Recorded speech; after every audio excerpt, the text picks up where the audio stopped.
नमस्कार, अखाड़ा में आपका स्वागत है। लेकिन ये अखाड़ा है जो 4 हफ्ते हो गए और थमने का नाम नहीं ले रहा। ये महायुद्ध बल्कि और बढ़ने वाला है। व्लादिमीर पुतिन अड़े हुए हैं, डटे हुए हैं, पूरी तरह से यूक्रेन पर कब्जा करना चाहते हैं। उधर जेलेंस्की का कहना है नेटो ताकतों को और अमेरिका को, या तो आओ हमारे साथ लड़ो, दमखम दिखाओ, वरना भूल जाओ, वो कह दो कि तुम रूस से डर गए हो।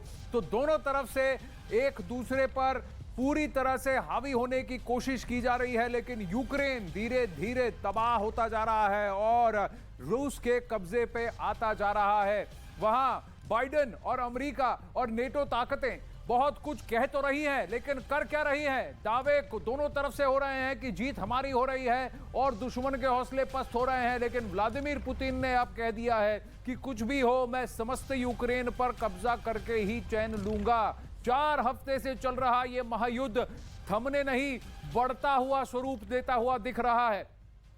अब आपको बता दें यहां अखाड़ा में कि व्लादिमीर पुतिन ने फैसला कर लिया है कि चाहे कुछ भी हो, कीव पर पूरी तरह से कब्जा तो करूंगा ही, सत्ता नहीं बदलूंगा, लेकिन इसे रूस के अधीन कर दूंगा यूक्रेन को। यह मंशा लेकर व्लादिमीर पुतिन चल रहे हैं और यह भी कह चुके हैं कि अगर तीसरा विश्व युद्ध आप छेड़ते हो तो यह यूएस और नेटो की गलती होगी, मेरी नहीं। मेरी मांगे बिल्कुल साफ थी, लेकिन आपने उसे दरकिनार की, इसीलिए मैंने हमलावर हो गया। लेकिन इसमें बर्बाद कौन हुआ? यूक्रेन। घर से पलायन किसको करना पड़ा? यूक्रेनियों को। कम से कम 1 लाख से ज्यादा परिवार बेघर हो चुके हैं, घर से निकल चुके हैं। यह बताया जा रहा है 1 करोड़ से ज्यादा परिवार, क्योंकि 10 मिलियन का पलायन का नंबर आ चुका है यूनाइटेड नेशंस की तरफ से। तो इतने सारे बर्बाद, एक पूरा देश बर्बाद, ये कैसे ठीक है? अब आपको बताते हैं कि युद्ध कहां कहां छिड़ा है। और इस वक्त एक बहुत बड़ी खबर आ रही है। मारियुपोल में रूस की भारी बमबारी, स्टील प्लांट पर रूस का हमला। मारियुपोल में स्टील प्लांट पूरी तरह से तबाह।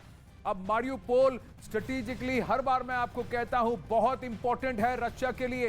यह एक पोर्ट सिटी है समुद्र के निकट, और अगर मारियुपोल पर रूस पूरी तरह से कब्जा कर लेता है तो दक्षिण पूर्वी यूक्रेन पर हावी हो जाएगा।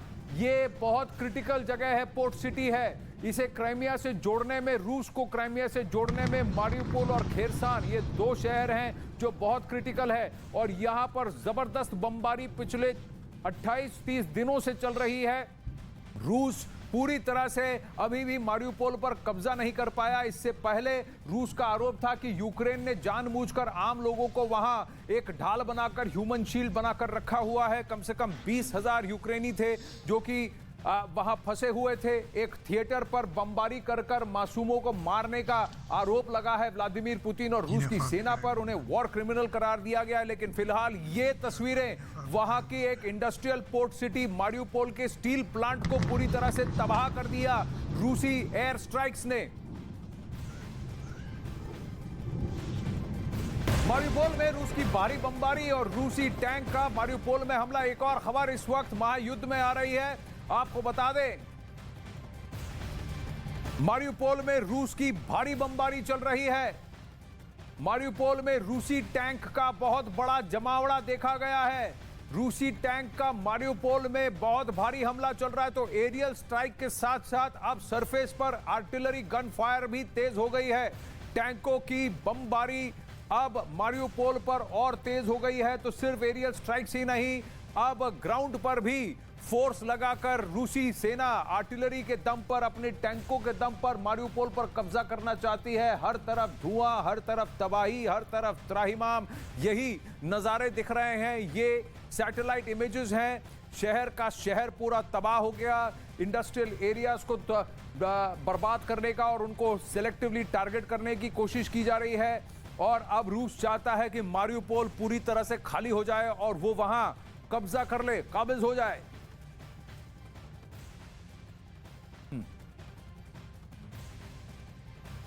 यूक्रेन का दावा है कि मारियुपोल में रूस ने वैक्यूम बम तक बरसाने शुरू कर दिए हैं। थर्मोबैरिक रॉकेट लॉन्चर, वैक्यूम बम या एरोसॉल बम के नाम से मशहूर ये एक ऐसा बम है जो बहुत बड़े इलाके को तबाह कर सकता है। इसे फादर ऑफ ऑल बम्स भी कहा जाता है, जिसे आमतौर से रॉकेट लॉन्चर के जरिए छोड़ा जाता है। लॉन्चिंग के बाद ही इसके अंदर के कण एक्टिवेट हो जाते हैं। जो आसमान की तरफ जाने के बाद खास तरह के केमिकल से मिलकर बादल बना देते हैं। मतलब लॉन्चर के छूटने के बाद रॉकेट से एक खास तरह का बादल बनता है, फिर बम अपना काम शुरू करता है, अपने टारगेट पर आग पैदा करता है और ऐसी आग जो पूरे इलाके में से ऑक्सीजन को सोख लेती है और एक वैक्यूम क्रिएट कर देती है और कम से कम 300 मीटर के रेडियस पे कोई भी बच नहीं सकता। ऑक्सीजन खत्म होने के कारण ऐसा वैक्यूम बनता है कि घरों की छतें, दुश्मनों के बंकर या मजबूत इमारतें तक ढेर हो जाती हैं। सिर्फ इंसान ही नहीं, सारी इमारतों के अंदर भी हवा है, अगर वो हवा खींच ली जाए तो इमारतें पस्त गिर जाएंगी, बंकर भी टूट जाएंगे। ऐसी गर्मी पैदा होती है, इसकी चपेट में आने वाले इंसान का शरीर भाप बनकर हवा में उड़ जाता है। माना जा रहा है कि मारियुपोल में अभी रूस ने अपने इन बमों का इस्तेमाल फिलहाल तो नहीं किया है, लेकिन थर्मोवेरिक लॉन्चर का वीडियो जारी कर यूक्रेन को चेतावनी देने की कोशिश की है और ये सायोप्स है, डराने की कोशिश की है। कहा है मान जाओ, सुधर जाओ, हमारी बात को मान लो, वरना ये वैक्यूम बम मारियुपोल पर जरूर चलाएंगे। इस वक्त एक और बड़ी खबर आ रही है, मारियुपोल से 45,000 लोगों का पलायन। हमले के बाद लोगों का हो रहा है पलायन। इससे पहले ये आशंका थी और रूस ने कहा कि 20,000 से ज्यादा लोगों को यूक्रेनी सेना ढाल बना रही है, लेकिन अब इस जबरदस्त बमबारी आप देख रही है, देखिए सीरियल बमबारी चल रही है। हवाई स्ट्राइक्स के साथ साथ तोपें भी आग उगल रही हैं और कम से कम 45,000 लोगों ने मारियुपोल से पलायन कर लिया है। जो लोग वहां रुक गए थे ये सोचकर कि युद्ध थम जाएगा, रूस मान जाएगा, यूक्रेन में शांति बहाल होगी जल्द, लेकिन 4 हफ्ते बाद अब उन्हें यह एहसास हुआ है कि अब यहां से पलायन करने के अलावा और कोई रास्ता नहीं है। हमें अपना शहर, अपना घर, अपना देश छोड़ना पड़ेगा, क्योंकि रूस और ज्यादा आक्रामक रवैया अपना रहा है। तो हवाई मिसाइल स्ट्राइक्स के साथ साथ वहां पर रॉकेट लॉन्चर्स, टैंकों से बमबारी और वैक्यूम बम के इस्तेमाल की धमकी।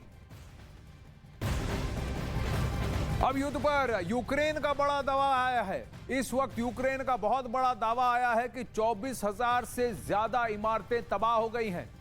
युद्ध पर यूक्रेन का बहुत बड़ा दावा, आपको बता दें, यूक्रेन का दावा है कि 24,000 से ज्यादा इमारतें तबाह, कम से कम $1 ट्रिलियन से ऊपर का नुकसान।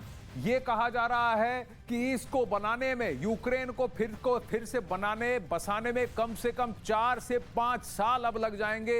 इतनी तबाही मच चुकी है यूक्रेन में और खासकर पूर्वी यूक्रेन में। 24,000 से ज्यादा इमारतें तबाह, रूसी हमले में रिहायशी इमारतें भी तबाह। रूस का उधर कहना है कि उसने शुरुआत में सिर्फ मिलिट्री इंस्टॉलेशंस और पब्लिक यूटिलिटीज और एडमिनिस्ट्रेशन की बिल्डिंग्स पर हमला किया, लेकिन यूक्रेन का कहना है कि रूस ने रिहायशी इमारतों पर भी हमला किया है, गोलेबारी, बमबारी की है, मिसाइल स्ट्राइक्स तक किए हैं और उसके वीडियोस यूक्रेनी सरकार ने बार बार और समय समय पर रिलीज किए हैं। हर शहर में यही आलम है जो अभी आपकी स्क्रीन पर दिख रहा है। आग के लपटों में घिरी हुई इमारतें, ये खासकर रिहायशी इमारतें हैं। लोगों को पलायन करने पर मजबूर कर दिया है इस बमबारी ने और इस त्राहिमाम ने। हर तरफ देखिए सिर्फ आग उगल रहा है, धुआं, कई 100 फीट तक हवा में उड़ता हुआ काला धुआं। आग की लपटों में घिरी ये इमारतें पूरी तरह से बर्बाद।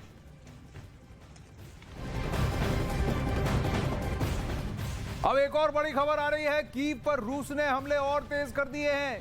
कीव में भी अब कई इमारतें तबाह हो गई हैं। पिछले 4 हफ्तों से घेरेबंदी करने की कोशिश कर रहे हैं व्लादिमीर पुतिन यूक्रेन की राजधानी कीव की, लेकिन कीव है कि घुटने टेकने को तैयार नहीं। जेलेंस्की अभी भी वहीं मौजूद हैं कीव में और हर रोज बमबारी की इंटेंसिटी बढ़ा रहा है रूस, लेकिन यूक्रेनी फौज, यूक्रेनी नागरिक भी काउंटर अटैक और फाइट करने में अपनी हिम्मत को नहीं छोड़ रहे हैं, हिम्मत से लड़ रहे हैं। लेकिन आप देखिए किस तरह से बड़ी बड़ी इमारतें पूरी तरह से बर्बाद कर दी गई हैं। हर तरफ मलबा ही मलबा दिख रहा है कीव में। अब भी कुछ गाड़ियां आ जा रही हैं, लोगों का आना जाना थोड़ा बहुत दिख रहा है, लेकिन हर तरफ वॉलंटियर्स दिख रहे हैं, सैनिक दिख रहे हैं, राहत कार्य में जुटे हुए लोग दिख रहे हैं। लेकिन ये सब एडमिनिस्ट्रेशन बिल्डिंग्स हैं, बिजनेस टावर्स हैं और रिहायशी इमारतें हैं जिनको पूरी तरह से बर्बाद कर दिया गया है। और खबर आ रही है इस वक्त इरपिन में रूस की भारी बमबारी हो रही है। और हमले में कई इमारतें तबाह हो गए हैं। तो इरपिन एक और शहर है, कीव से पूर्व की तरफ बेलारूस की तरफ है ये शहर इरपिन, जहां पर रूस की भारी बमबारी है, क्योंकि बेलारूस से लेकर कीव तक पूरी तरह से रास्ता साफ कर इस जगह को अपने अधीन करना चाहते हैं व्लादिमीर पुतिन और रूस। और इरपिन एक शहर है जिसका कब्जा यानी कि कीव पर कब्जा बहुत आसान हो जाएगा। तीन तरफ से घेरेबंदी करने की कोशिश की जा रही है कीव की। कम से कम सिर्फ 4 या 5 किलोमीटर दूर है कीव सेंटर से, कीव शहर से।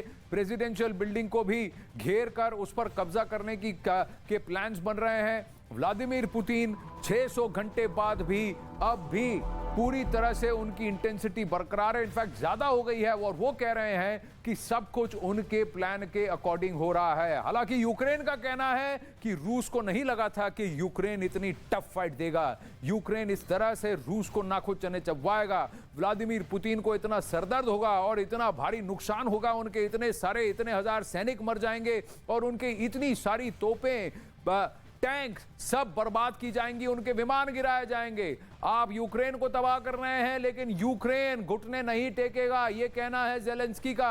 और पूरा दोष व्लादिमीर पुतिन पर मढ़ दिया गया है, उन्हें वॉर क्रिमिनल तक घोषित कर चुके हैं जो बाइडेन अमेरिकी राष्ट्रपति। ये यूक्रेन में तबाही के मंजर आप देखिए, इससे उभरने में कम से कम 4 से 5 साल लगेंगे कहते हैं सभी विशेषज्ञ। और ऐसा भी हो सकता है कि यूक्रेनी फिर लौटकर कभी अपने घर को ना आए। अब रूस और यूक्रेन का आज ये युद्ध का आज 27वां दिन है। तो जैसा मैं कह रहा हूं 4 हफ्ते हो चुके हैं। जैसे जैसे दिन आगे बढ़ते जा रहे हैं रूस और भी आक्रामक होता जा रहा है। अब तक यूक्रेन से अब तक 30 लाख से ज्यादा लोग यूक्रेन को छोड़कर जा चुके हैं। कहा जा रहा है कम से कम 1 करोड़ से ज्यादा यूक्रेनियों की जिंदगियां तबाह हो गई हैं, यानी कि उनकी पूरी आजीविका पर आघात हुआ है। उन्हें अपने घरों को छोड़कर जाना पड़ रहा है, देश छोड़कर जाना पड़ रहा है। यूक्रेन के रिहायशी इलाकों पर बमबारी अब भी जारी है। यूक्रेन के ज्यादातर इलाके खंडहर में तब्दील हो चुके हैं। कीव में बमबारी की वजह से कई इमारतें मलबे में तब्दील हो गई हैं। वहीं मारियुपोल में यूक्रेन की सेना ने पलटवार किया है। इसी बीच यूक्रेन के राष्ट्रपति ज़ेलेंस्की ने नेटो देशों पर बहुत बड़ा आरोप लगाया है और कहा है कि नेटो देश रूस से डरते हैं, या तो आओ लड़ो हमारी मदद करो या फिर मान लो कि तुम रूस से डरते हो, यह कहा है राष्ट्रपति ज़ेलेंस्की ने। इस वक्त एक और बड़ी खबर, नेटो पर ज़ेलेंस्की का बहुत बड़ा बयान। रूस से डरता है नेटो, कह रहे हैं ज़ेलेंस्की। ज़ेलेंस्की पर खुद यह आरोप है कि वो खुद एक ऑटोक्रेट हैं, तानाशाह है, क्योंकि उन्होंने 11 पार्टियों को डिस्क्वालीफाई कर दिया है। उनके सबसे करीबी प्रतिद्वंदी को उन्होंने कारागार में डाल दिया है। बावजूद इसके ज़ेलेंस्की कह रहे हैं कि वो यूक्रेनियों के लिए लड़ रहे हैं। उन पर आरोप है कि वो CIA और अमेरिका के इशारे पर नाच रहे हैं। लेकिन ज़ेलेंस्की ने बहुत बड़ा दावा किया है। ज़ेलेंस्की का कहना है कि नेटो इस युद्ध में शिरकत इसीलिए नहीं कर रहा क्योंकि नेटो ताकतें रूस से डरती हैं। नेटो पर ज़ेलेंस्की का बहुत बड़ा बयान, रूस से डरता है नेटो, कह रहे हैं ज़ेलेंस्की। ज़ेलेंस्की का कहना है या तो आओ युद्ध करो, बहुत बातें हो गई, 4 हफ्ते हो गए, अगर युद्ध नहीं कर सकते तो मान लो कि रूस से डरते हो, क्योंकि लग तो ऐसा ही रहा है कि रूस से डरता है नेटो। यह ज़ेलेंस्की का बहुत बड़ा बयान है। अपने बंकर के अंदर से हर रोज दुनिया को संबोधित करते हैं। यूएस कांग्रेस को संबोधित किया, यूरोपियन यूनियन को संबोधित किया, यूक्रेनियों को संबोधित किया। अब कह रहे हैं कि नेटो रूस से डरता है। सुनिए। З прем'єр-міністром сьогодні Нідерландів Рютте, з президентом Французької Республіки Еммануелем Макроном координуємо наші позиції напередодні важливих самітів у Європі. एक और बड़ी खबर, रूस यूक्रेन युद्ध पर बड़ी खबर। ज़ेलेंस्की ने बातचीत का रखा है प्रस्ताव। अगर सुरक्षा की गारंटी देगा रूस तो नेटो की सदस्यता नहीं चाहिए। अगर रूस सुरक्षा की गारंटी देता है, वॉर रूम में इस वक्त बहुत बड़ी खबर मैं आपको बताना चाहता हूं। ज़ेलेंस्की का नया प्रस्ताव है कि अगर सुरक्षा की गारंटी रूस देता है तो पुतिन से बातचीत मैं करने को तैयार हूं। सुरक्षा की गारंटी देगा रूस तो नेटो की सदस्यता नहीं चाहिए। शहरों पर कब्जा हम नहीं होने देंगे, लोग कब्जा नहीं होने देंगे। यूक्रेन की जनता लड़ रही है, कह रहे हैं ज़ेलेंस्की। तो जेलेंस्की भी कभी कभी बिन पैंदी का लोटा बनकर कभी रूस की तरफ झुकते हैं, कहते हैं आपकी मांगे हम मानने को तैयार है, वहीं घूमकर कहते हैं यूक्रेन कभी घुटने नहीं टेकेगा और नेटो को उकसा रहे हैं, कह रहे हैं आओ युद्ध करो हमारे लिए। सिर्फ असला बारूद, तोपे, टैंक्स और एंटी एयरक्राफ्ट मिसाइल सिस्टम्स देने से फायदा नहीं है, आपको खुलकर इस युद्ध में घुसना होगा। ये जानते हुए कि अगर नेटो ताकतें इस युद्ध में शिरकत करती हैं तो ये तीसरे विश्व युद्ध का स्वरूप ले लेगा। जेलेंस्की अब भी उकसा रहे हैं नेटो देशों को, लेकिन जेलेंस्की पर यह आरोप है कि व्लादिमीर पुतिन की हमेशा यही मांग थी कि आप नेटो की सदस्यता पर नहीं अड़े रहें, आप कहें आप संवैधानिक संशोधन करें यूक्रेन में। जेलेंस्की को यही कहा गया था कि आप मान ले कि यूक्रेन कभी नेटो से नहीं जुड़ेगा और न्यूट्रल देश रहेगा, हम यही चाहते हैं। इस बात पर नहीं माने जेलेंस्की और ना ही जो बाइडेन। और पुतिन का यही कहना है कि 28-27 युद्ध के 27वें दिन जेलेंस्की अगर ये बात कर रहे हैं तो पहले दिन ही क्यों नहीं माने, ये सवाल भी उनसे पूछा जा रहा है। वहीं यूक्रेन के राष्ट्रपति जेलेंस्की ने रूस की अल्टीमेटम को मानने से इनकार कर दिया है। जेलेंस्की के मुताबिक रूस को उन्होंने दो टूक दी है, रूस का अल्टीमेटम उन्होंने खारिज कर दिया। जेलेंस्की के मुताबिक रूस उनसे कीव, खार्किव, मारिउपोल शहर को अपने कब्जे में करना चाहता है और कहा कि ना तो मैं ना ही हमारे देश की जनता ऐसा कर सकती है। रूस की सेना पिछले 26 दिनों से यूक्रेन के शहरों पर हमला कर रही है। इन शहरों में बड़े स्तर पर बर्बादी हुई है, लेकिन कई लोगों का पूछना है जेलेंस्की से कि आपकी जिम्मेदारी कितनी होगी राष्ट्रपति जेलेंस्की, कि आपके देश से भी लोग पलायन कर कर जा रहे हैं, आपने शांति वार्ता की पहल क्यों नहीं की, आपने चेतावनियां क्यों नहीं मानी, आपने पहले ही दुनिया को आगाह क्यों नहीं किया, यूक्रेनियों को आगाह क्यों नहीं किया कि पुतिन हमला करेंगे, और आपने पुतिन से पहले बात कर कर क्यों नहीं शांति का मार्ग ढूंढने की कोशिश की, न्यूट्रल रहने का वादा क्यों नहीं कर सकता यूक्रेन। ये सवाल भी लोग पूछ रहे हैं, यूक्रेनी पूछ रहे हैं जेलेंस्की से कि क्यों यह युद्ध छेड़ा जब हमारी तैयारी नहीं थी, और अब वही बात आप क्यों कर रहे हैं। वही जेलेंस्की कहते हैं कि आपकी दादागिरी नहीं चलेगी, पर व्लादिमीर पुतिन तो अब कह चुके हैं कि मैं कोई दोस्ताना सरकार नहीं चाहता, अब मैं यूक्रेन को अपने अधीन करके ही रहूंगा, कीव, खिरसान, मारिउपोल, खार्किव पर कब्जा करके ही रहूंगा। इस पर अब अड़ गए हैं पुतिन।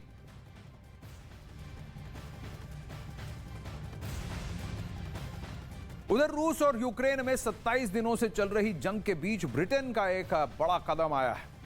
ब्रिटेन ने एक बहुत बड़ा कदम उठाया, उसने रूस की वजह से अपनी सेना के जवानों और अधिकारियों के व्हाट्सएप इस्तेमाल करने पर रोक लगा दी है। ब्रिटेन ने आशंका जताई है कि रूस उसकी सेना के अधिकारियों की और जवानों की व्हाट्सएप चेक कर सकता है, हैक भी कर सकता है, और ऐसा करके वो ब्रिटिश फौज की कई अहम जानकारियां जुटा सकता है, जिसका इस्तेमाल यूक्रेन के खिलाफ किया जा सकता है। अपनी इसी आशंका की वजह से ब्रिटेन की सेना के अधिकारियों और जवानों के व्हाट्सएप इस्तेमाल करने पर पाबंदी लगा दी है, बावजूद उसके कि मेटा, जो कि फेसबुक, व्हाट्सएप और इंस्टाग्राम का ओवरऑल ओनर है, वो कहता है कि व्हाट्सएप के हर चैट एनक्रिप्टेड है। पर ब्रिटेन की सरकार की ये शंका है कि उनकी सेना, उनके अधिकारियों के व्हाट्सएप हैक किए जा सकते हैं, वो भी रूस कर रहा है। यही नहीं, ब्रिटेन की सेना ने व्हाट्सएप का इस्तेमाल करने पर कड़ी कार्रवाई की भी बात कही है।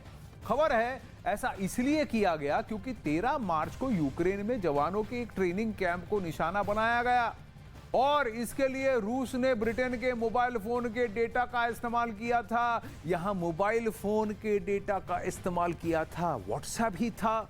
ये सवाल भी बनता है, और अगर व्हाट्सएप हैक हो सकता है तो रूस ब्रिटेन की सेना का व्हाट्सएप क्यों हैक करेगा, किसी और का क्यों नहीं, ये सवाल भी उठता है। लेकिन ब्रिटेन सबसे ज्यादा बोला है, हल्ला बोल किया है उसने व्लादिमीर पुतिन पर। इस बार एक और खबर, यूक्रेन का रूस पर बड़ा आरोप, फास्फोरस हथियार इस्तेमाल करने का आरोप। क्रामाटोर्स्क में रूस का हमला, फास्फोरस हथियार इस्तेमाल करने का आरोप। फास्फोरस एक केमिकल है, तो क्या इसे केमिकल हथियार कहा जाएगा, केमिकल वेपन का इस्तेमाल कहा जाएगा, यह सवाल है। यह वीडियो अभी क्रामाटोर्स्क से आया है, और क्रामाटोर्स्क में यूक्रेन का आरोप है कि रूस ने फास्फोरस का इस्तेमाल किया है, फास्फोरस से लदे लेस हथियार का इस्तेमाल किया है, उसका प्रयोग किया है। तो केमिकल वेपन्स के इस्तेमाल का भी आरोप अब व्लादिमीर पुतिन और रूसी सेना पर लगाया जा रहा है।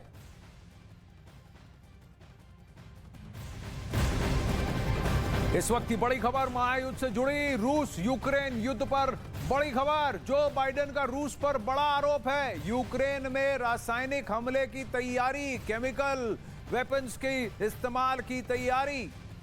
रूस को नतीजे भुगतने होंगे, रूस को नतीजे भुगतने होंगे कह रहे हैं जो बाइडेन। अगर आप रासायनिक हथियार का प्रयोग करते हैं, वहां रूस का आरोप है कि अमेरिका यूक्रेन का प्रयोग कर रहा है बायो वेपन्स के लिए, और बायो लैब्स हैं जहां पर बायो हथियार, बायो वेपन्स की तैयारी हो रही है। यह आरोप रूस ने अमेरिका पर लगाया।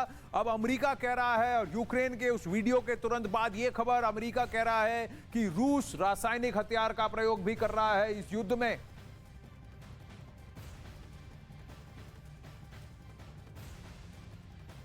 Asserting that we, America, have biological as well as chemical weapons in Europe, simply not true. I guarantee you. They're also suggesting that Ukraine has biological and chemical weapons in Ukraine. That's a clear sign he's considering using both of those. He's already used chemical weapons in the past, and we should be careful what's about to come. तो Joe Biden ये कह रहे हैं कि America के पास रासायनिक हथियार और बायो वेपन्स नहीं है, ना ही यूक्रेन के पास रासायनिक हथियार और बायो वेपन्स है, ना ही इसकी कोई तैयारी या खोज, इसका कोई शोध किया जा रहा है। लेकिन बाइडेन का कहना है अगर रूस हम पे ये आरोप लगा रहा है तो आप मान ले कि रूस रासायनिक हथियार का प्रयोग करेगा, बायो वेपन्स का भी प्रयोग इस युद्ध में कर सकता है। और अगर ये कहेगा तो बिल्कुल ये अमाननीय है, ऐसा होना नहीं चाहिए। जबकि रूस का साफ ये आरोप है कि यूक्रेन में हमले के वक्त उन्हें कई सारे ऐसे बायो लैब्स मिले जहां पर इस तरह का शोध किया जा रहा है, जैसे कि चाइना वायरस, वुहान में जिस बायो लैब से चीनी वायरस बाहर निकला, वैसे ही वही खतरनाक शोध करते हुए ऐसे लैब्स हैं जो यूक्रेन में मौजूद हैं। ये आरोप रूस ने लगाया। अब यूक्रेन से एक और दिलचस्प तस्वीर सामने आई है। ये तस्वीर एक ड्रोन से ली गई है। गौर से देखें इस तस्वीर को। इसमें एक मिसाइल लॉन्चर रूसी विमानों को निशाना बनाते हुए दिखाई दे रहा है। ये मिसाइल लॉन्चर, रूसी विमान और ये ड्रोन से शॉट्स लिए जा रहे हैं। और ये मिसाइल लॉन्चर न्यूज़ 18 की एक्सक्लूसिव तस्वीर है, और ये रूसी विमानों को निशाना बनाते हुए ये ताबड़तोड़ मिसाइल फायर कर रहा है। और पूरी तरह से ये मिसाइल जो फायर किए गए हैं ये रूसी विमानों पर किए गए हैं। ये ड्रोन ऊपर से शॉट्स ले रहा है, ड्रोन से हमले की निगरानी है, और यहाँ पर छिपने के ठिकानों को उड़ा दिया गया है। इस दौरान रूस का ही ड्रोन उस पर लगातार नजर भी रख रहा है। और जब हमला करने के बाद ये मिसाइल लॉन्चर वहां से अपने ठिकाने की तरफ बढ़ा तो ड्रोन उसका पीछा करता रहा। थोड़ी देर बाद ये मिसाइल लॉन्चर एक खाली पड़े मॉल में चला गया। रूस का ड्रोन लगातार उसकी निगरानी करता रहा, और थोड़ी देर बाद दूसरे ड्रोन की मदद से उस पूरे मॉल को ही उड़ा दिया गया। तो ये रूसी सर्वेलेंस है, रूसी टेक्नोलॉजी। देखिए कि एक वहां आक्रमण चल रहा है, दूसरा रूस पर काउंटर अटैक कौन कर रहा है, कहां से कर रहा है, कैसे लोकेशन से कर रहा है, ये ड्रोन से किया जा रहा है। तो एक ड्रोन पूरी तरह से मॉनिटर करता है, स्पाई करता है, इमेज करता है, ट्रैक करता है, ट्रेस करता है, और फिर यही कमांड दूसरे ड्रोन को दिया जाता है। और दूसरा ड्रोन जहां ये मिसाइल लॉन्चर छुपाया गया हो वहां पर जाकर पिन पॉइंट टारगेट अटैक करता है, और इस मिसाइल लॉन्चर सिस्टम को पूरी तरह से बर्बाद करता है, तबाह करता है। तो युद्ध नीति का एक अलग डायमेंशन कि आप आसमान से ड्रोन का प्रयोग करेंगे हमला करने के लिए ही नहीं, लेकिन निरीक्षण करने के लिए, स्पाई करने के लिए, ट्रैक करने के लिए, ट्रेस करने के लिए, और फिर कम्युनिकेट करेंगे दूसरे ड्रोन को जो कि आक्रामक ड्रोन है जिसके पास मिसाइल से लदा हुआ होगा, और वो ड्रोन जाकर उसी टारगेट को आइडेंटिफाई करेगा और उस स्पॉट को पूरी तरह से उड़ा देगा। ये तस्वीर आपकी बहुत ही ड्रामेटिक तस्वीरें युद्ध की कि किस तरह से युद्ध नीति में अलग अलग हथियारों, अलग अलग टेक्नोलॉजी का प्रयोग किया जा रहा है ताकि दुश्मन पर हावी हो सके। अब दुश्मन कौन? यूक्रेन के लिए रूस दुश्मन, रूस के लिए नेटो ताकतें, और यूक्रेन दुश्मन। पर युद्ध नीति में अब टेक्नोलॉजी का कितना बड़ा हाथ है इन तस्वीरों से आप देख सकते हैं। एक ड्रोन कैप्चर कर रहा है कि एक मिसाइल लॉन्चर है जो रूसी एयरक्राफ्ट पर हमला कर रहा है, और फिर हमला करने के बाद वो missile launcher, mobile missile launcher है, वो अपनी जगह बदल रहा है। तो जगह परिवर्तन करते वक्त ये ड्रोन उसे फॉलो करता है, उसके साथ ही रहता है, ऊपर हवा से कई हजार फीट की ऊंचाई से इसको ट्रैक कर रहा है और कहां जाकर ये मिसाइल लॉन्चर छुपता है उस जगह को वो पकड़ लेता है, आइडेंटिफाई करता है। एक खाली पड़े थिएटर के अंदर जाके ये छुपा था और फिर एक काउंटर ड्रोन ने जाकर उस पर हमला किया। तो ये पहली 1 2 3 4 5 ये तस्वीरें आपकी जो विमान आ रहे हैं और फिर उसको सिग्निफाइड वो पिन पॉइंट टारगेट कर रहा है। ये ड्रोन ऊपर से देख रहा है कि भाई ये विमान आ रहे हैं और इन विमानों पर ये मिसाइल लॉन्चर सिस्टम अटैक कर रहा है। ये पहली फायरिंग अलग अलग टारगेट्स पर और ताबड़तोड़ फायरिंग करता हुआ ये मिसाइल लॉन्चर। और फिर उसके बाद अगली तस्वीर आपको दिखाई जाएगी जब ये गाड़ी आगे जा रही है। ये मिसाइल लॉन्चर सड़क के रास्ते एक छुपने की जगह अपनी जगह बदलता जा रहा है। ये देखिए, ये गया मिसाइल लॉन्चर एक खाली पड़े थिएटर के आसपास जाके इसने अपने आप को पार्क किया, अंदर जाके छुप गया और फिर ये काउंटर अटैक, ये भी ड्रोन से ही अटैक हुआ है। ये तस्वीरें ड्रोन से आई हैं और दूसरा ड्रोन आकर इसी पिन पॉइंट लोकेशन पर उस मिसाइल लॉन्चर को बर्बाद कर देता है। तो ये अटैक और काउंटर अटैक की स्ट्रेटजी और इसमें टेक्नोलॉजी कितनी अहम भूमिका निभाती है, ये बहुत इंपॉर्टेंट हो गया। यूक्रेन के पास ऐसे ड्रोन्स नहीं है, यूक्रेन को निर्भर करना पड़ेगा फ्रांस, ब्रिटेन और खासकर अमेरिका जैसे देशों पर कि वो उसे ऐसे प्रेडेटर ड्रोन्स दे। लेकिन रूस अपने ही हथियार बनाता है, दुनिया को सप्लाई करता है, इसलिए रूस को किसी पर निर्भर होने की जरूरत नहीं। यही सवाल हमें भी पूछना पड़ेगा कि क्या हमें हमारे हथियार अब आगे जाकर बनाने पड़ेंगे, क्योंकि आर्मी चीफ ने यही कहा कि आगे की हमारी लड़ाई, हमारा डिफेंस खुद बनाए हुए हथियारों से किया जाना चाहिए, किसी और के हथियारों से नहीं। महायुद्ध पे कंटिन्यूअस कवरेज न्यूज 18 के वॉर रूम से जारी है कि आज 27वां दिन है और युद्ध की तीव्रता सिर्फ बढ़ती लग रही है, कम होती नहीं। दोनों पक्षों ने एक ही बात कही है कि भाई हम तो घुटने नहीं टेकेंगे। व्लादिमीर पुतिन ने कहा है अब तो ऑल आउट अटैक का लेवल और इंटेंसिटी बढ़ा दी और खासकर उन शहरों में जिसको कि वो पूरी तरह से अपने अधीन करना चाहते हैं। दक्षिण पूर्वी यूक्रेन में मारियोपोल से इस वक्त एक बहुत बड़ी खबर आ रही है। खबर यह है कि मारियोपोल में रूस की भारी बमबारी चल रही है। मारियोपोल में इमारतें पूरी तरह से तबाह हो गई हैं, इमारतों में भीषण आग लगी है। अभी थोड़ी देर पहले एक इंडस्ट्रियल स्टील प्लांट में भी रूस ने भारी बमबारी की थी। अब ये एक पोर्ट सिटी है और ये स्ट्रेटेजिकली बहुत ज़्यादा, ये ख़ास तस्वीरें अभी आई हैं, वहाँ स्थानीय अभी मौजूद हैं और चल रहे बढ़ते हुए दिख रहे हैं इस इमारत की तरफ, जहाँ वो थोड़ी बहुत राहत देना चाहते हैं लोगों को, जिनकी मदद कर सके उनकी मदद करना चाहते हैं। पूरा शहर का शहर धीरे धीरे खाली हो गया है। 45,000 से ज़्यादा लोगों ने मारियोपोल से ही पलायन कर दिया है पिछले 24 से 48 घंटों में। ये देखिए किस तरह से आग की लपटों में घिरी हुई है ये इमारत। हर फ्लोर पर भीषण आग लग रही है और इसके आसपास की इमारतों पर भी आग लगी है और सारी इमारतें पूरी तरह से तबाह हैं। ये रूस की भीषण बमबारी के बाद हुआ है। मारियोपोल में अब एयर स्ट्राइक्स के साथ साथ टैंक भी घुस आए हैं और टैंकों से भारी आर्टिलरी फायर भी किया जा रहा है। तो टैंक्स भी अब आग उगल रहे हैं मारियोपोल में। मारियोपोल एक स्ट्रेटेजिकली इंपॉर्टेंट शहर है व्लादिमीर पुतिन के लिए दक्षिण पूर्वी यूक्रेन में, जिसे अगर वो कब्जा कर लेते हैं तो खिरसान मारियोपोल के साथ साथ फिर वो दोनेत्स्क, लुहांस्क और सीधे रूस तक सीधा सड़क का मार्ग जोड़ लेंगे। क्रीमिया से लेकर मॉस्को तक फिर सड़क के रास्ते वो अपनी फौज आगे बढ़ा सकते हैं और इस एरिया को पूरी तरह से डोमिनेट करेंगे। ब्लैक सी पर फिर रूस का डोमिनेशन होगा। इसीलिए दक्षिण पूर्वी यूक्रेन में अब भी अटैक की इंटेंसिटी भीषण है, तेज है। रूस पूरी तरह से आक्रामक है। अब जतोमर से भी खबर आ रही है। जतोमर में भी रूसी सेना का हमला और तीव्र होता हुआ दिख रहा है। इमारत में भीषण आग लगी है रूस के सेना के स्ट्राइक के बाद।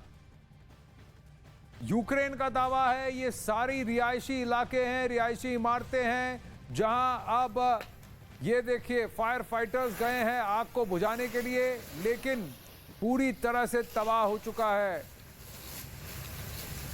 हर तरफ तबाही का मंजर है। जतोमर में भी पिन पॉइंटेड स्ट्राइक रूसी सेना का। अब वहां फायर फाइटर्स मौजूद हैं, स्थानीय फायर फाइटर्स जो अब भी लगे हुए हैं, डटे हुए हैं और आग को बुझाने की, उसको कंट्रोल में लाने की कोशिश कर रहे हैं, लेकिन आसपास सिर्फ तबाही का मंजर है। बात फिर अब मारियुपोल की करते हैं, जहां रूस की भारी बमबारी चल रही है। रूसी टैंक भी अब मारियुपोल में बमबारी कर रहे हैं। यही खबर आ रही है, मारियुपोल में रूसी टैंक का बहुत बड़ा जमावड़ा है, जिसने अब ड्रोन स्ट्राइक्स और मिसाइल से एयर स्ट्राइक्स के साथ साथ ग्राउंड स्ट्राइक्स भी करना शुरू कर दिए हैं। और आर्टिलरी फायरिंग बहुत तीव्र हो गई है। मारियुपोल पर कब्जा यानी डोनेट्स्क, लुहांस्क और क्रिमिया, ये सब रूस से जुड़ गए। खेरसान पर पहले ही कब्जे का दावा कर चुका है, खार्किव पर भी कब्जे का दावा कर चुका है, कीव की घेराबंदी कर चुका है रूस। इरपिन में भारी बमबारी चल रही है, ये पूर्वी यूक्रेन में है, लेकिन उत्तरी यूक्रेन में है, लेकिन दक्षिण पूर्वी यूक्रेन का ये शहर मारियुपोल, जिसकी सैटेलाइट इमेजेस आप देखें तो हर जगह तबाही का मंजर है। हर तरफ आग की लपटें दिख रही हैं या काला धुआं दिख रहा है।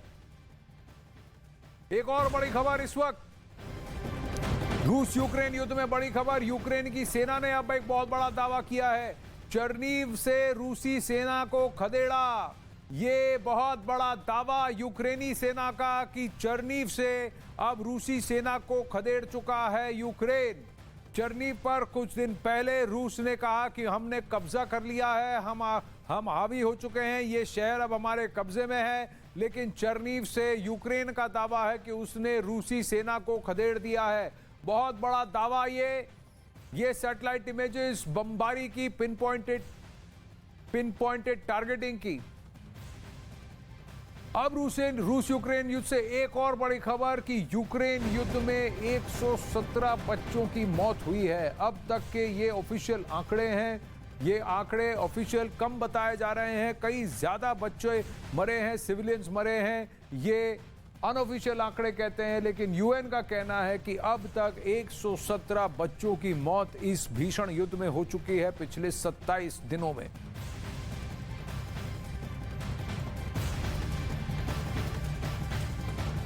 हर तरफ तबाही का मंजर। कुछ आंकड़े ये कहते हैं कि कम से कम 1 करोड़ लोग घर से बेघर हो गए हैं और अपने देश को छोड़ने में मजबूर हो गए हैं। बॉर्डर्स पर अब भी लोगों का तांता लगा हुआ है। कई सारे पूर्वी यूक्रेन के शहर अब खाली हो चुके हैं, पूरी तरह से घोस्ट सिटीज बन चुके हैं, क्योंकि वहां पर नागरिक अपने घरों को छोड़कर, अपनी दुकानों को छोड़कर पलायन कर चुके हैं।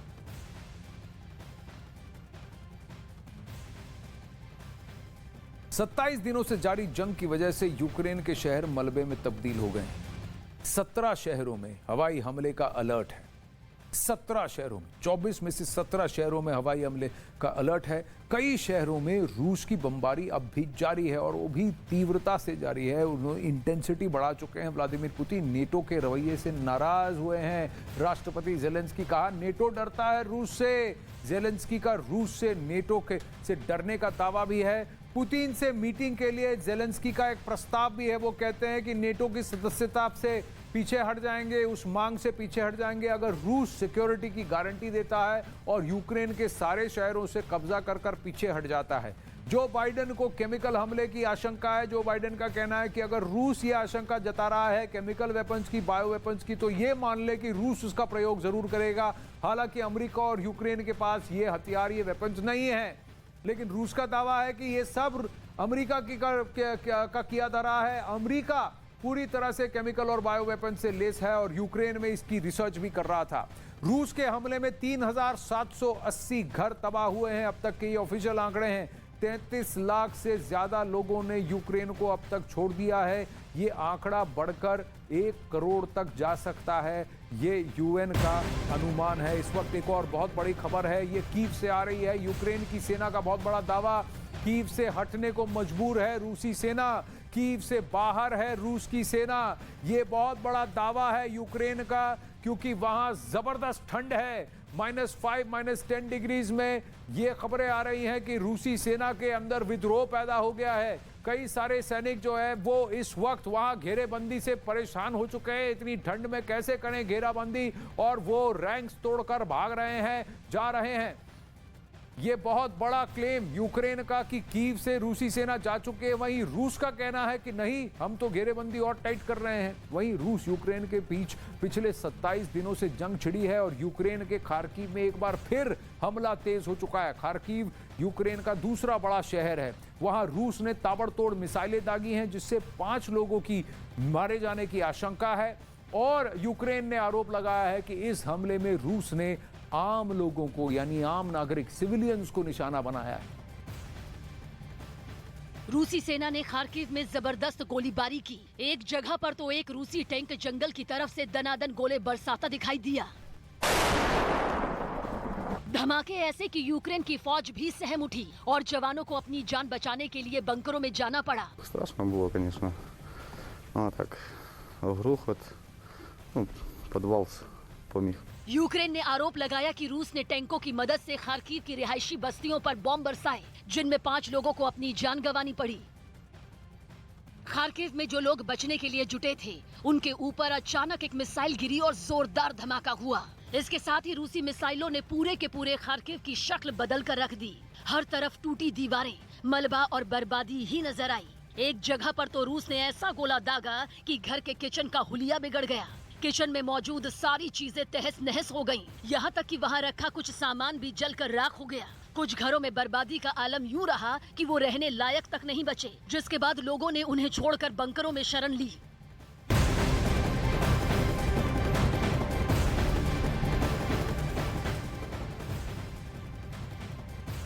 इस वक्त की एक और बड़ी खबर, यूक्रेन से लड़ाई के बीच रूस की सेना ने बहुत बड़ा दावा किया है। रूस ने यूक्रेन में 100 विदेशी लड़ाकों को मार गिराने का दावा किया है। यूक्रेन युद्ध में रूस का बड़ा दावा कि 100 विदेशी सैनिकों को मार गिराया है। एक इंटरनेशनल लीजन के नाम से वोलोदिमीर जेलेंस्की, राष्ट्रपति जेलेंस्की ने एक सेना खड़ा तैयार की और आमंत्रित किया विदेशी सैनिकों को कि वो स्वतः आए, वॉलंटियर सर्वे वॉलंटियर्स बनकर आए और यूक्रेन की सेना का साथ दें। उनका दावा था कि कम से कम 16,000 ऐसे सैनिक हैं दुनिया भर से जो आकर यूक्रेन में युद्ध कर रहे हैं, शिरकत कर रहे हैं यूक्रेन की तरफ से। यूक्रेन का दावा है कि मारियोपोल में रूस ने वैक्यूम बम तक बरसाने शुरू कर दिए हैं। थर्मोबैरिक रॉकेट लॉन्चर, वैक्यूम बम या एरोसोल बम के नाम से जाने मशहूर ये एक ऐसा बम है जो बहुत बड़े इलाके को तबाह कर सकता है। अब इसे आमतौर पर रॉकेट लॉन्चर के जरिए छोड़ा जाता है। लॉन्चिंग के बाद ही इसके अंदर के कण एक्टिवेट हो जाते हैं, जो आसमान की तरफ जाने के बाद खास तरह के केमिकल से मिलकर बादल बना देते हैं। मतलब लॉन्चर के छूटने के बाद रॉकेट से एक खास तरह का बादल बनता है। फिर बम अपना काम शुरू करता है, अपने टारगेट पर आग पैदा करता है। ऐसी आग जो पूरे इलाके में से ऑक्सीजन को सोख लेती है और ऑक्सीजन खत्म होने के कारण ऐसा वैक्यूम बन जाता है कि घरों की छतें, दुश्मनों के बंकर या मजबूत इमारतें तक ढेर हो जाती है। ऐसी गर्मी पैदा होती है कि इसकी चपेट में आने वाले इंसान का शरीर भाप बनकर हवा में उड़ जाता है। माना जाता है कि मारियोपोल में अभी फिलहाल रूस ने अपने इन बमों का इस्तेमाल नहीं किया है, लेकिन तैयारी पूरी है। थर्मोबैरिक लॉन्चर का वीडियो जारी कर यूक्रेन को चेतावनी देने की कोशिश जरूर रूस ने की है। बहुत बड़ा साइऑप्स है ये कि father of all bombs, vacuum bomb का प्रयोग हम करेंगे अगर तुम हमारी बात नहीं मानते। इस वक्त महायुद्ध की बहुत बड़ी खबर, मारियोपोल में रूस की भारी बमबारी, स्टील प्लांट पर रूस का हमला। मारियोपोल में स्टील प्लांट पूरी तरह से तबाह। मारियोपोल के रिहायशी इलाकों के साथ साथ इंडस्ट्रियल एरियाज और पोर्ट्स पर भी अब भारी हमला कर रहा है रूस। ये वो तस्वीर है जहां पिन पॉइंट स्ट्राइक्स के बाद ये स्टील प्लांट, मारियोपोल का बहुत बड़ा स्टील प्लांट है जिस पर भी अब स्ट्राइक किया गया है, अटैक किया गया है ताकि स्टील प्लांट बंद हो जाए। अगर स्टील प्लांट बंद तो फिर यूक्रेन की सेना के लिए क्रिटिकल सप्लाईज, औजार में और स्टील का प्रयोग जहां जहां होता है यूक्रेन में, उस सप्लाई लाइन को पूरी तरह से तोड़ दिया जाएगा। प्लांट बंद हो गया। ये बहुत बड़ा अटैक, असॉल्ट यूक्रेन पर रूस का। मारियोपोल से 45,000 लोगों का पलायन हो चुका है पिछले 48 घंटों में। हमले के बाद लोगों का हो रहा है पलायन। इससे पहले करीब 20,000 लोग वहां रुके हुए थे, ये बात बताई जा रही थी। और रूस का ये दावा था कि इनको ह्यूमन शील्ड यानी ढाल बना रही है यूक्रेन की सरकार और यूक्रेन की सेना। लेकिन अब इन लोगों की हालत देखिए, उनके घर बर्बाद, शहर बर्बाद, घर, गांव, शहर और अपनी आजीविका पर को पूरी तरह से छोड़कर पलायन करने को मजबूर।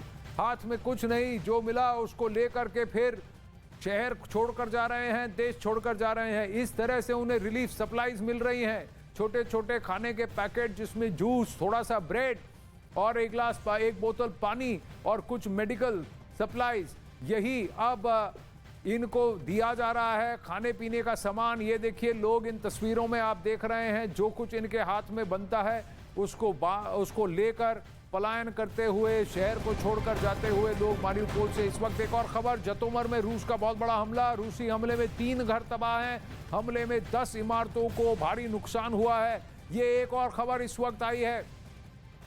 जतोमर एक और शहर जो कि क्रिटिकल है व्लादिमीर पुतिन की युद्ध नीति में, और इस शहर पर कब्जा करने के लिए अब हमले की तीव्रता बढ़ा रहा है रूस। वहीं मारिउपोल में रूस दिन रात बम और गोला बरसा रहा है, लेकिन मारिउपोल पर पुतिन के सैनिक कब्जा नहीं कर पा रहे हैं, जिसकी वजह से पुतिन को बेचैनी हो रही है और उनकी टेंशन बढ़ सकती है। मारिउपोल, जैसा मैं कह रहा हूं, व्लादिमीर पुतिन के लिए बहुत क्रिटिकल है।